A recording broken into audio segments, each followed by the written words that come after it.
Hello बच्चों, चलिए प्रश्न को पढ़ते हैं। ए सदिश बराबर 2 i cap minus J cap plus के कैप तथा सदिश बी बराबर है 3 i cap minus 4 J cap minus 4 के कैप का अदिश गुणनफल तथा उनके बीच का कोण ज्ञात कीजिए। दो बातें हमें यहाँ पर ज्ञात करना है। प्रश्न को हल करने से पहले हम लिखेंगे मुख्य अवधारणा। तो प्रश्न के लिए मुख्य अवधारणा, मुख्य अवधारणा में हमने प्रश्न में हमसे दो बातें पूछी गई है। दोनों बातों पर हम लोग विचार करेंगे। यदि दो सदिशों के बीच कोण थीटा होता है तो हम सूत्र लिखेंगे कॉस थीटा बराबर ए सदिश बी सदिश, दोनों का अदिश गुणन। उसके बाद सदिश ए का परिमाण और सदिश बी का परिमाण। तो ये दो सदिशों के बीच कोण ज्ञात करने का सूत्र है। अब हम प्रश्न को हल करेंगे। यहाँ से हल कर लेते हैं इसको। जब प्रश्न को हल करेंगे तो देखिएगा, सबसे पहले जो दिया है उसे लिखेंगे। यह है ए सदिश बराबर 2 i कैप, उसके बाद है माइनस का जे कैप और प्लस का है के कैप, और सदिश बी बराबर यह है 3 i कैप माइनस का 4 जे कैप और माइनस का 4 के कैप। सबसे पहले हम इसका अदिश गुणनफल ज्ञात करेंगे। तो अदिश अदिश गुणनफल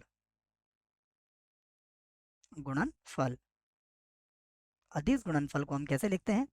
अदिश गुणनफल होगा ए सदिश डॉट बी सदिश।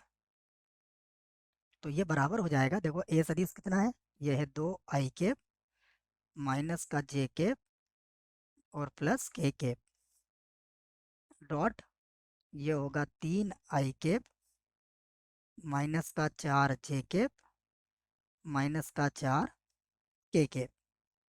अब हम इनका गुणा कर सकते हैं, 2 का 3 से गुणा करेंगे तो ये हो जाएगा 6, माइनस जे का माइनस 4 जैसे करेंगे तो ये प्लस का 4 हो जाएगा, 1 का -4 से करेंगे तो माइनस का 4 होगा। तो ये हो जाएगा, 4 से 4 कटेगा तो 6। तो ये हमारे प्रश्न का एक उत्तर आ चुका है। तो एक उत्तर तो हमने इस प्रश्न का दे दिया है। अब हमें पूछा गया है दोनों के मध्य का कोण। तो हम कहेंगे यदि यदि ए सदिश तथा बी सदिश के बीच कोण के बीच का कोण बीच का कोण थीटा हो तो सूत्र हमें याद है जो हमने मुख्य अवधारणा में भी लिखा है। तो कॉस थीटा बराबर होगा ए सदिश डॉट बी सदिश, सदिश ए का परिमाण सदिश बी का परिमाण। तो कॉस थीटा बराबर अदिश गुणा हमने कितना ज्ञात किया है, 6। तो 6 तो हमने पहले से ही ज्ञात कर लिया है। उसके बाद होगा इनका परिमाण। तो ए सदिश का परिमाण क्या होगा, 2 का वर्ग 4 माइनस 1 का वर्ग 1 और फिर 1 का वर्ग 1। उसके बाद फिर लिखेंगे बी का परिमाण, ये हो जाएगा 3 का वर्ग 9, उसके बाद 4 का वर्ग 16, उसके बाद फिर से है 4 का वर्ग 16।